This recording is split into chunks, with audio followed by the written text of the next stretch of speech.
శ్రీమాత్రే నమ. జయ గురు దత్తాత్రేయ నమ. ఈ వీడియోలో మనం కర్కాటక రాశి వారికి మార్చి 29 నుంచి ఏప్రిల్ 4 మధ్యలో జరగబోయే వార ఫలాలు పరిశీలిద్దాం. కర్కాటక రాశి వారికి అష్టమ స్థానంలో 3 గ్రహాలు సంచరించడం జరుగుతుంది. ప్రధానంగా ఈ కుజుడు దశమాధిపతిగా అష్టమ స్థాన సంచారం వల్ల ఉద్యోగపరంగా కొన్ని ఇబ్బందులు రావడం, తప్పనిసరిగా ఉద్యోగం మారడం కానీ మానివేయడం కానీ పోగొట్టుకోవడం కానీ జరిగే సూచనలు ఉంటాయి. అయితే ఇది ఈ వారం ఏప్రిల్ 2వ తారీఖు వరకు కొంత జాగ్రత్తగా మేనేజ్ చేసుకుంటే 2వ తారీఖు తర్వాత ఈ కుజుడు భాగ్యస్థానంలోకి వెళ్ళడంతో ఉద్యోగపరంగా మీరు ఎదుర్కొన్నటువంటి చాలా చికాకులు సమస్యల నుంచి బయటపడడం జరుగుతూ ఉంటుంది. ఇక బుధగ్రహం, ఈ బుధుడు అష్టమస్థాన సంచారం వల్ల తృతీయాధిపతిగా అష్టమస్థాన సంచారం ఉన్నప్పుడు కొన్ని అపవాదులు కొన్ని నిందలు రావడం జరుగుతుంటుంది. ఏమి విషయం లేనప్పుడు కూడా చిన్నదాన్ని పెద్దదిగా చేసి మిమ్మల్ని భయపెట్టే ప్రయత్నం చేస్తూ ఉంటారు. మిమ్మల్ని బ్లాక్మెయిల్ చేసి మీ దగ్గర నుంచి ఏదో ఆశించడం జరుగుతూ ఉంటుంది. సో ఇది ఈ రాహు బుధుడు కలియడం వల్ల ఏంటంటే మీ రహస్యాలు మీ విషయాలు తెలుసుకున్నటువంటి మీ మిత్రులో బంధువులో మిమ్మల్ని ఈ విధంగా బ్లాక్మెయిల్ చేసే ప్రయత్నం చేస్తూ ఉంటారు. దానికి మీరు ఏమాత్రం జడకుండా చాలా ధైర్యంగా ఎదుర్కోవడం మంచిది. అయితే ఏదో ఒక బలహీనత మిమ్మల్ని ఇబ్బంది పెడతా ఉంటుంది. ఎందుకులే ఈ చిన్న విషయం పెద్ద చేసుకోవడం, దానివల్ల మిగతా వాళ్ళు కూడా ఇబ్బంది అని మీరు కొంతవరకు భయపడే అవకాశం ఉంది. బట్ ఏదైనా సమస్యని సున్నితంగా పరిష్కరించుకోవడం అన్నది మంచిది తప్ప దాన్ని మరీ పెద్ద చేసుకోవడం వల్ల చాలా వరకు ఇబ్బంది కలిగే అవకాశాలు కనబడుతున్నాయి.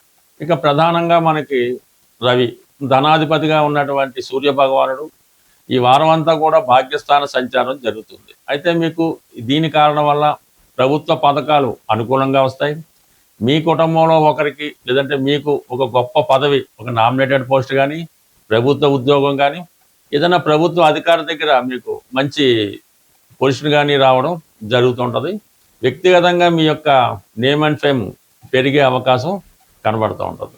దాంతోపాటుగా ఈ కుజుడు కూడా భాగ్యస్థాన సంచారం ఈ వారం మధ్య నుంచి 9వ స్థాన సంచారం వల్ల కొన్ని అనుకోని ప్రయాణాలు, ముఖ్యంగా మీ పిల్లల్ని ఎవరైనా విదేశం పంపడం కానీ, దూర ప్రాంతంలో ఉన్నటువంటి సంతానాన్ని మీరు కలుసుకోవడం కానీ, దూర ప్రాంతంలో ఉన్న వాళ్ళు మీ దగ్గరికి రావడం కానీ, మొత్తం మీద విదేశీ వ్యవహారాలు చాలా వరకు అనుకూలిస్తాయి. విదేశంలో ఉన్నటువంటి బంధువుల ద్వారా కొంత సమాచారం కూడా తెలుసుకోవడం జరుగుతుంటుంది. ఇక ప్రధానంగా శుక్రుడు దశమస్థాన సంచారం వల్ల వృత్తిలో సౌకర్యాలు పెరుగుతాయి. మీ యొక్క వ్యాపార వ్యవహారాల కొరకు ఏదైనా కొత్త వాహనం కొనే అవకాశం ఉంది. అలాగే మీ వృత్తిలో స్త్రీల నుంచి సహకారం లభించే అవకాశం ఉంది. బట్ అలాగే మరి గృహానికి కావాల్సినటువంటి ఏదైనా కొన్ని సౌకర్యాలు సమకూర్చుకోవడం కానీ, కొత్త గృహం కొనుక్కోవడం కానీ, గృహాన్ని కొత్తగా అలంకరించడం కానీ, ఒక వాహనం కొనుక్కోవడం కానీ, మొత్తం మీద ఈ శుక్రుడు చతుర్థ భావాన్ని స్వక్షేత్రాన్ని వీక్షించడం వల్ల చతుర్థ భావ ఫలితాలు మీకు ఆనందంగా ఉంటాయి, చాలా సంతోషాన్ని కలిగిస్తాయి. దూర ప్రాంతంలో ఉన్నటువంటి బంధువులు మీ కుటుంబాన్ని సందర్శిస్తారు. వారందరితో కలిసి మీరు ఏదైనా ఒక ఎంటర్టైన్మెంట్ కార్యక్రమంలోనో ఒక పుణ్య కార్యక్రమంలో పాల్గొనడం జరుగుతూ ఉంటుంది. ఇంకా ప్రధానంగా గురువు 12వ స్థానంలో ఉండడం వల్ల వ్యక్తిగతంగా మీ యొక్క చదువు కొరకు కానీ, మీ పిల్లల యొక్క చదువు కొరకు కానీ, మీ పిల్లల్ని దూర ప్రాంతంలో పంపడానికి కానీ, ఏదైనా ఒక కాలేజీలో సీటు రిజర్వ్ చేసుకోవడం కానీ, ఇవన్నీ మొత్తం మీద మంచి ఖర్చులు, విద్య అలాగే వైద్యం అలాగే ఏంటంటే దైవానికి సంబంధించిన కార్యక్రమాల్లో ధనాన్ని వెచ్చించడం జరుగుతూ ఉంటుంది. బట్ ఏదైనా కర్కాటక రాశి వారిని ఎక్కువగా ఏదైనా ఒక నిర్ణయం తీసుకోముందు ప్రధానంగా మంచి వారి సలహా తీసుకొని ముందుకెళ్ళడం మంచిది.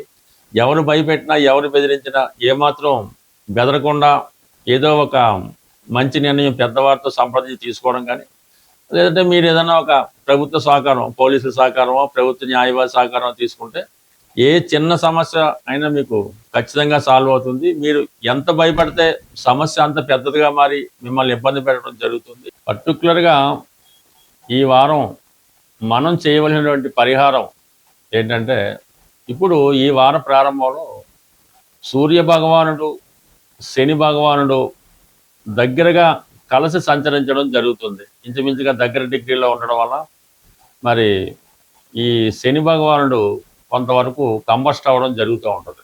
అస్తంగత్యం చెందడం జరుగుతూ ఉంటుంది. దానివల్ల ఈ ఉద్యోగస్తులకి చాలా ఇబ్బందులు కలుగుతుంటాయి. రవి కూడా శని భగవానుడితో కలిసి ఉండడం వలన తన యొక్క సంపూర్ణ ఫలితాలను ఇవ్వడం లేకపోతుంటాడు. అంటే ఇప్పుడు రవి యొక్క కుమారుడు శని అయినప్పుడు కూడా ఈ రెండు విభిన్న ధృవాలు కలిగినటువంటి గ్రహాలు అవటం మాట. అంటే ఒకరికి ఒకరికి ఎట్టి పరిస్థితుల్లో కూడా సరైనటువంటి సమన్వయం కుదరడం మాట. అందువలన ఈ రెండు గ్రహాలు కలిసి ఏ రాశిలో ఉన్నా ఆ రాశి యొక్క కారకత్వాలు చాలా వరకు ఇబ్బంది పడుతూ ఉంటాయి. సో ఈ కారణం వల్ల ఏంటంటే ఎవరైనా సరే ఈ సమయంలో వ్యక్తిగత ఆరోగ్యం కొరకు కానీ, తండ్రి గారి ఆరోగ్యం కొరకు కానీ, లేదంటే ఉద్యోగంలో అభివృద్ధి కొరకు కానీ కంప్లీట్గా ఈ రెండు గ్రహాలని మీరు పరిహారం చేసుకోవాల్సి వస్తుంది. మనం నిరంతరం 100% పరిహారం చేసుకోవాల్సిన గ్రహం సూర్య భగవానుడు. అంటే సూర్యుడే మనకి వెలుగుని, జీవితాన్ని, ప్రాణాన్ని అన్నీ సమకూరుస్తూ ఉంటాడు.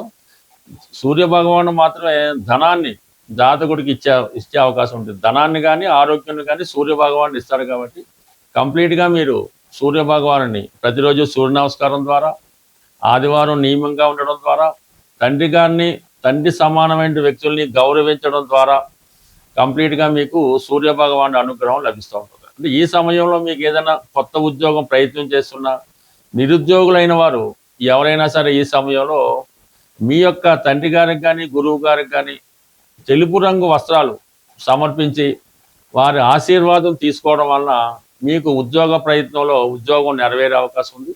అలాగే ప్రస్తుతం మరి ఈ సమయంలో మీరు ఉద్యోగం కొరకు ఆశిస్తున్నటువంటి నిరుద్యోగులు ఎవరైనా ఉంటే మీరు శ్రీరాముల వారి పట్టాభిషేకం ఫోటో ఒకటి తీసుకొని ఆ పట్టాభిషేకం అన్నటువంటి ఫోటోకి మీకు సాధనతార రోజు కానీ, మీ నక్షత్రానికి సాధనతార రోజు కానీ, లేదంటే క్షేమతార రోజు, లేదంటే సంపత్తు తారాబలం చూసుకొని ఆ శ్రీరామ పట్టాభిషేకాన్ని రామరక్షా స్తోత్రం అన్నది పారాయణ చేసి రాముల వారికి, లక్ష్మణుల వారికి, భరత శత్రులు అందరికీ కూడా ఆలోచించుకొని ఒక చక్కని, అంటే మీరు ఏదైతే తింటారో అటువంటి భోజనాన్ని నైవేద్యంగా పెట్టవలసి ఉంటుంది.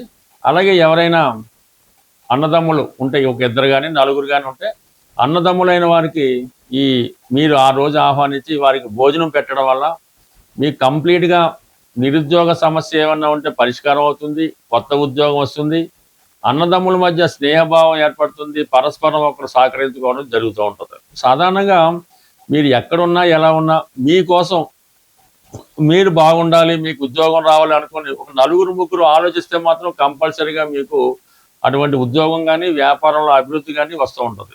అదే కొంతమంది మీరు పాడైపోవాలి, నాశనం అయిపోవాలి కానీ ఏ ఒక్కరు కానీ, ఇద్దరు కానీ ఆ విధంగా కోరుకోవడం వల్ల కంప్లీట్గా మీరు ఎంత మంచి స్థితిలో ఉన్నా ఇలాగ నాశనం అవడం జరుగుతూ ఉంటుంది. కాబట్టి సాధారణంగా అటువంటి వారికి దృష్టిలో పడకుండా మంచి వారితో స్నేహం చేయడం వల్ల అన్నదమ్ముల మధ్య సఖ్యత ఏర్పడుతుంది, ఉద్యోగపరంగా అభివృద్ధి కలిగే అవకాశం ఉంది. ప్రేక్షకులకు విజ్ఞప్తి, ఈ వారం అంటే 29 మార్చి 2026 తేదీన ఆదివారం రోజు సుందరయ్య విజ్ఞాన కేంద్రం బాగిలింగంపల్లిలో ఒక జ్యోతిష్య మహాసభ మా ఆధ్వర్యంలో నిర్వహించడం జరుగుతుంది. ఈ జ్యోతిష్య మహాసభ ఉదయం 9:30 నుంచి సాయంకాలం 5:30 వరకు ఉంటుంది. ప్రవేశం అన్నది పూర్తిగా ఉచితం. అన్ని సౌకర్యాలు మీకు సభలో ఏర్పాటు చేయడం జరుగుతుంటుంది. అంటే భోజన సౌకర్యాలు వగైరా వగైరా. ఈ సభలో ప్రముఖ జ్యోతిష పండితులైనటువంటి శ్రీ నానాజీ పట్నాయక్ గారు, అలాగే మల్లాది మణి గారు, జనార్దన్ ఠాగూర్ గారు, అలాగే బంగారయ్య శర్మ గారు, నీలం పూర్ణమోహన్ గారు, ఎన్ విజయశంకర్ గారు, అలాగే విజయలక్ష్మి గారు మొదలగు ప్రముఖ జ్యోతిష్కులు వారి వారి ప్రసంగాలు వినిపిస్తారు. ఈ సభలో వచ్చినటువంటి ప్రేక్షకులు ఎవరైనా ఉంటే వారి యొక్క సందేహాలు ఏవైనా ఉంటే సభాముఖంగా ఈ పండితుల వద్ద మీరు తెలుసుకొని దానికి సరైనటువంటి సమాధానాలు కూడా తెలుసుకునే అవకాశం ఉంటుంది. జ్యోతిషంపై ఆసక్తి ఉన్నవారు తప్పకుండా ఈ సభకు హాజరై మమ్మల్ని, మా సభని విజయవంతం చేస్తారని ఆశిస్తూ స్వస్తి, శుభం.